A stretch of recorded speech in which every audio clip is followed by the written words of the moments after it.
So, greetings gamers. This is a little bit of a sore topic because, let's face it, there is a little bit of rivalry that goes on between the Xbox players and the PlayStation players. Now, that said, I am actually hoping to buy a PlayStation later this year, not because I think it's better, but because of the fact that there is exclusivity games coming out and I want to play them, and unfortunately, unless I buy a PlayStation, I cannot play them. That is going to be a topic where I'm probably going to get very angry about, so I'm just going to move that onto a whole new section because I'm probably going to blow my lid. I'm so over exclusive games. Anyway, staying positive. Xbox came out in November and admitted they lost the console war. Now, by this stage, obviously, Sony is so far ahead. Is it possible for them to catch up? Yes, it is. But what we're talking about here is where Xbox went wrong at the start. And that's what we're going to be covering. And guys, obviously there is talk of a new console coming out in the next year or so. What we're going to be doing is talking about where Xbox went wrong and what they could be or should be doing to basically get ahead of this of PlayStation in the next console war. So guys, stay tuned. We're going to be talking about that.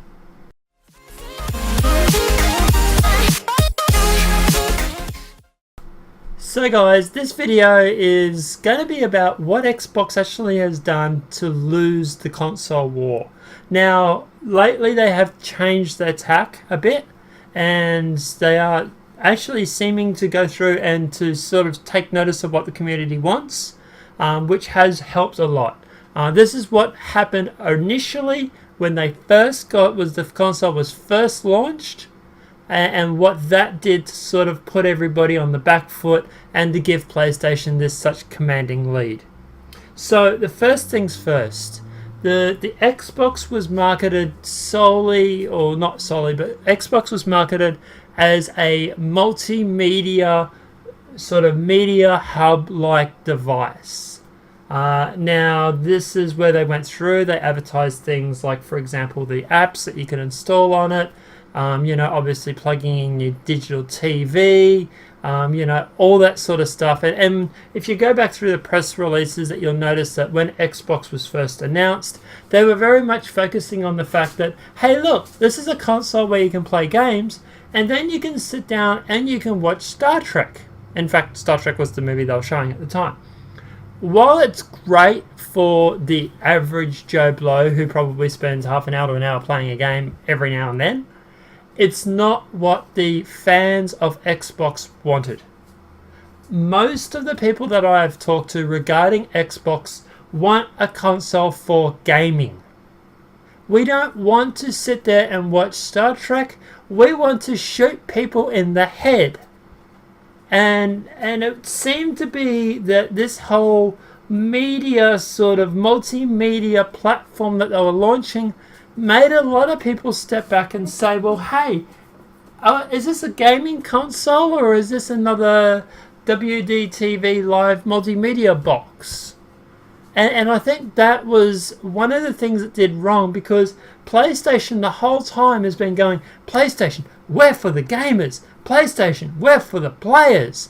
And they're very much being game orientated. They've had a string of exclusive games that come out, which are great. They've had games. They've got slightly better performance on their games, and along those lines, stuff to sort of say to the gamers, hey, we're a gaming console. Play us instead of Xbox. And I think that's one of the things that Xbox has actually done wrong. Now, don't get me wrong. I love the whole being able to post things on your social media, the whole wall, everything like that. I don't find the software as much as a fault as it is so much their design or their business plan when it comes to marketing, their marketing plan. That's one thing I think they've done wrong. Also, there were a lot of questions at the time that made people and ah regarding this Xbox and the Xbox Connect. Whether or not it was going to be staying on 24 hours a day, 7 days a week, spying on people. whether, if you're having sex in the lounge room, is there some server in Xbox or Microsoft somewhere that's going to listen to the moaning sounds? Is there some sort of breach of privacy? And, okay, it's fine if you put an Xbox Connect and you do jumping jacks and fitness videos. But let's face it, who does that? 1% of gamers out there.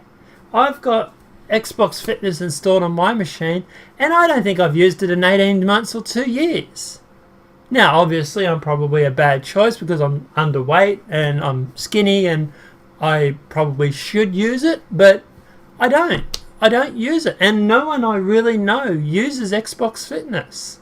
So the whole idea of this whole Connect thing was a bit of a disaster as well because, we don't want that. We want Gears of War, we want Halo, we want fucking The Division. We want to be shooting people with AKs and rocket launchers and Galahorns, and we don't want to be sitting there doing sit-ups on a TV screen and it telling us that you're doing it wrong, for example. And that's another thing that I've done, I think they did wrong, was not focusing on games as it was the same point. They were focusing too much on a wide spectrum. Instead of having this core base of gamers where they turn around and say, yes, this is for gamers. This is your gaming console. It's been a case of, yeah, you can play games on it, but you can also watch TV, watch movies, you can do Wii Fit, you can do jumping jacks in front of a camera and it's going to record you. You look like an idiot, but hey, go for it. It seemed to be they weren't focusing on what their customer base was. Now, also another thing was the performance issues. PlayStation and Xbox, there is a slight difference in performance when it comes to the video graphics. Now, this is a very, very slight performance, and it's not even really mentionable. But at the end of the day, it's something that Sony players have always turned around and said to me is, yes, you might have your Xbox, but we have better graphics. No, actually, well, technically you don't have, well, they had better graphics. Obviously the Xbox Connect used up around 9-10% of the processor. Later updates that came out, I think they've found a way of giving that 9% back to the graphics processor. So to be honest, I don't think there's much of a difference, if any, between the graphics on the Xbox or the PlayStation now. They're pretty much for much. If Xbox had have controlled their business plan a little bit better, or their marketing plan a little bit better, and released a gaming console for gamers, and PlayStation did the same thing, and there were two machines that were both marketed for gamers, I don't think there would have been this huge gap that Xbox has suffered from. Now, don't get me wrong, the Xbox console is great. I love it. Obviously I brought it because I wanted it. It was the first thing I'd buy. Obviously, I'll be hoping to buy a PlayStation 4 maybe later this year, depending on if this channel gets more subs or not.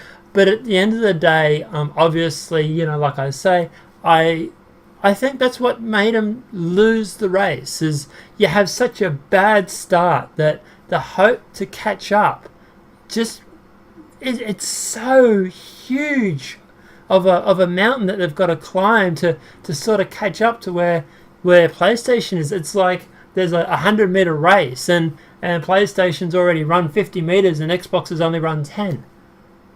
Now, obviously, at the end of the day, I think the sales are roughly double, so it's more like the Xbox has ran 25 meters instead of 50, but you get the idea. There's still 25 meters in the race ahead of Xbox, and that does have some sort of psychological effect.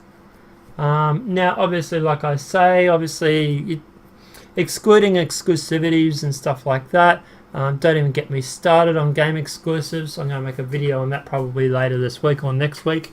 I'm about to blow my top with that shit. But yeah, basically, guys, that if Xbox had gone through and done some of those things, I think they would have had a better chance of being equal to PlayStation. And I hope that when the new Xbox does come out, that's what they're going to be marketing it as. They're marketed as a gaming console. I don't have an Xbox to sit here and to watch Star Trek. I've got a multimedia with a 55-inch TV on my bed, on my lounge room wall.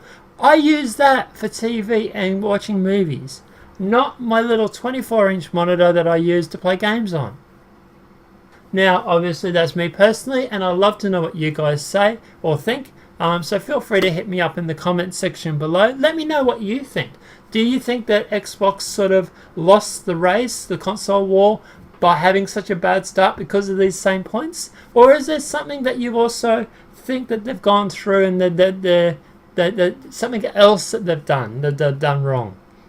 Now, obviously, all this said, as I've said, obviously in the past 6-12 months, Xbox has turned it around a lot. You know, we've got the Xbox Elite controller that came out, backwards compatibility. PlayStation have made some huge fundamental mistakes themselves. One of them is announcing that backwards compatibility isn't relevant, and then a couple months later coming out saying, hey, we can do backwards compatibility on some of the PlayStation, but not all of it. That was obviously a huge mistake themselves. But at the end of the day, you know, obviously I think Xbox is starting to turn around now. They're focusing on gaming more. They got the chat pad that came out. They got the Elite controller. You know, they've got all the new games. They've got Gears of War, Halo. All those games are coming out. And I think that's starting to turn the tide a little bit. But at the moment, I just think there's this huge, great big loss of lead. And that there's nothing that really Xbox can do to turn it around, unfortunately. But look, guys, let me know in the comment section below. What do you think? Are you happy with Xbox and how they're sort of trying to recoup? And do you agree with me? Do you think that they fundamentally stuffed it up by not focusing on gamers in the first 6, 12, 18 months? Let me know in the comment section below. Apart from that, gamers, I will see you what we do best, playing games. Have a great night. Enjoy.